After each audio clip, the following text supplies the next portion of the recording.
Hey, ஒரு குட்டி கதை சொல்லிட்டு போயிடுறேன். ஒரு ஊரில் ஒரு பூனை இருந்துச்சா. அந்த பூனை மற்ற பூனைங்க மாதிரி பலமானதாகவும் இல்லை, அதால் அவ்வளோ வேகமாகவும் ஓட முடியாது. எலியை பிடிக்க சொன்னாலும் தோற்று தான் போகுமா. அந்த மற்ற பூனைங்களாம் அதை பார்த்து சிரிக்கும்.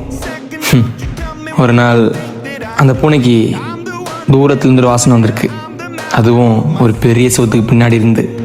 அந்த பெரிய பூனைங்களாம் இது பெருசு, நம்மளால் முடியாது, இன்றைக்கி ஒரு நாள் பட்னி கிடப்புன்னு அமைதியாக படுத்துருச்சா. ஆனால் அந்த குட்டி பூனை விடாமல் ஃபஸ்ட் டைம் ட்ரை பண்ணி கீழே விழுந்துச்சு. செகண்ட் டைம் ட்ரை பண்ணியும் கீழே விழுந்துச்சு. பல முறை ட்ரை பண்ணி காயமாக ஆணுச்சு. அப்பையும் அது நிறுத்தலை. அப்புறம் ரொம்ப நேரம் யோசித்து பக்கத்தில் இருக்க மரப்பலகையை எடுத்து அதை ஏணி மாதிரி செஞ்சு அது மேலே ஏறி அந்த பக்கம் போணுச்சான். போனது மட்டும் இல்லாமல் அந்த பாதையை எல்லாருக்கும் சொல்லி கொடுத்து எல்லா பூனையும் கூட்டிகிட்டு போயிருக்கு. So the moral of the story is, உன் பலம் முக்கியம் இல்லை, உன் மன உறுதி தான் முக்கியம்.